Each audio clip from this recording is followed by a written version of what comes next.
Понравилась больше всего Липецкая область, потому что, почему? Потому что по моей профессии там больше всего работы.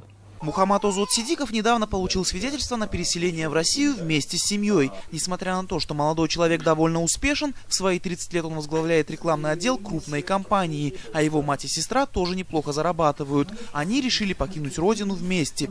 В благополучной таджикской семье считают, что в России их ждет лучшее будущее и большие возможности. Но переселяться будут еще не скоро, через 2 года. А все это время собираются копить деньги, чтобы хватило, пока все будут искать работу там.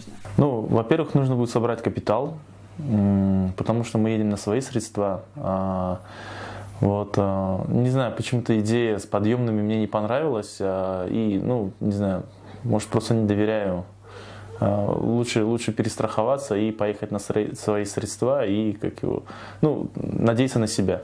Только за прошлый год по программе содействия соотечественникам свидетельства на переселение в Россию получили около 1200 семей. И с каждым годом количество желающих переехать в другую страну на постоянное место жительства растет. В представительстве ФМС в Таджикистане признаются, программой интересуются так много людей, что им не хватает рук на всех. Запись в очередь на собеседование и консультации идет уже на июнь. На консультации, на собеседование обратилось именно по программе 26,5 тысяч человек, начиная с 2013 года и закрывая прошлый год. То только за прошлый год 13,5 тысяч. Чтобы принять участие в программе, нужно соответствовать определенным параметрам, то есть являться соотечественником. Заявку подать могут бывшие граждане Советского Союза, также необходимо знать русский язык и иметь какое-то отношение к культуре России. Но самое главное – иметь хорошее образование и опыт работы. Каждая региональная программа в своих условиях, практически все, имеют одно из требований – это наличие специального образования. То есть либо высшего, либо среднего, но специального образования. То есть не просто среднее образование, чтобы это был квалифицированный специалист.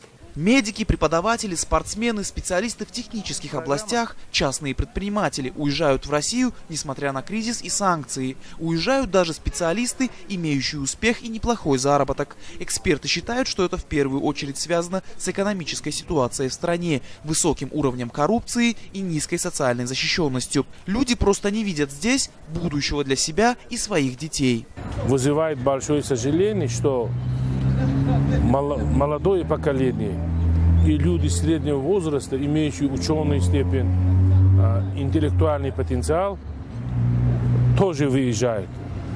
И это уже серьезно и заставляет нас задумать над тем, что насколько эта страна имеет будущее и перспективу. По мнению специалистов, такая утечка мозгов может привести к печальным последствиям, таким как падение уровня медицинских услуг, образования, ухудшение экономической ситуации. А чтобы улучшить сегодняшнее положение, нужно сделать слишком многое. Страна пока на это не способна, уверены эксперты.